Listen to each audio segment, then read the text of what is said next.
Obama issues executive order that may drive gunsmiths out of business. Democrats insist that they do not want to confiscate or ban guns from law-abiding citizens. They simply want to have common-sense requirements for background checks to make sure the wrong people cannot obtain guns. The Obama administration repeats the refrain, but issues illegal and sweeping mandates by executive fiat that the people do not agree on and the courts do not support. Obama is a sneaky and dishonest autocrat who is determined to take guns away from citizens because he wants to disarm the nation. No word yet about how any of his executive orders will accomplish anything about disarming the criminals. Obama's latest scheme is to prevent small gunsmiths from working on and repairing guns by making it financially impossible to stay in business. Obama has the ability to issue executive orders that direct the agencies controlled by the Office of the President to change the way they operate.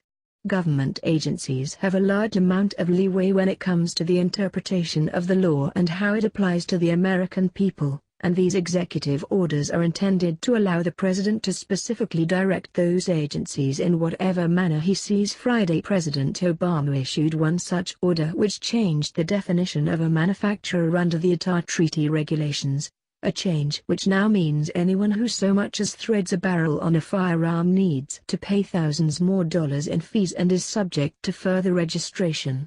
From the NRA. By way of background, the ACA and ITAR concern rules by which military materiel is exported from, and imported to, the United States. The so-called defense articles governed by the ACA/ITAR are compiled in what is known as the U.S. Munitions List and include some, but not all, firearms and ammunition, as well as their parts and components. Thus, for purposes of the regime, a spring or floor plate from the magazine of a controlled firearm is subject to the same regulatory framework as the firearm itself.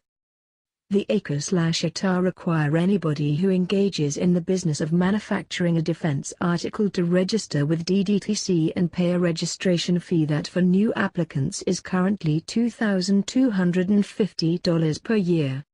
These requirements apply, even if the business does not, and does not intend to, export any defense article. Moreover, under ITAR, only one occasion of manufacturing a defense article is necessary for a commercial entity to be considered engaged in the business and therefore subject to the regime's requirements. The issue is the definition of manufacturer.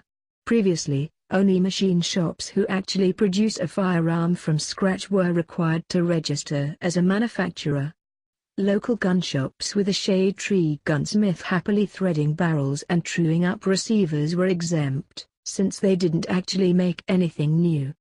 This new interpretation of the ITAR regulations has changed all that, and anyone who so much as threads a barrel now must further register with the federal government as a manufacturer and pay an additional $2,250 in registration fees. That might not seem like a lot to a big shop, but for the small mom-and-pop gunsmiths this could be enough to put them out of business. DDTC's move appears aimed at expanding the regulatory sweep of the ACA/ITAR and culling many smaller commercial gunsmithing operations that do not have the means to pay the annual registration fee or the sophistication to negotiate DDTC's confusing maze of bureaucracy. Like ATF's early guidance this year on THEGCA's licensing requirement for firearm dealers, it is also likely to have a significant chilling effect on activity that would not even be considered regulated. The administration's latest move serves as a timely reminder of how the politicized and arrogant abuse of executive power can be used to suppress Second Amendment rights and curtail lawful firearm-related commerce. On Friday, July 22, just as members of his party were gathering in Philadelphia to coronate Hillary Clinton as their presidential nominee, the Obama administration once again released a sweeping gun control measure by executive fiat. This time the bad news came via the U.S. State Department's Directorate of Defense Trade Controls, DDTC, which is primarily responsible for administering the Arms Export Control Act, AECA, and its implementing rules, the International Traffic in Arms Regulations, ITAR. The upshot is that DTC is labeling commercial gunsmiths as manufacturers for performing relatively simple work such as threading a barrel or fabricating a small custom part for an older firearm. Under the ACA, manufacturers are required to register with DTC at significant expense or risk onerous criminal penalties. As with prior executive actions on guns, the administration released its dictate suddenly and without advance warning to all prior input from affected businesses, completely bypassing the normal formalities associated with the significant rulemaking. The guidance is also likely to result in more confusion than clarity and may significantly chill heretofore legal conduct associated with gunsmithing.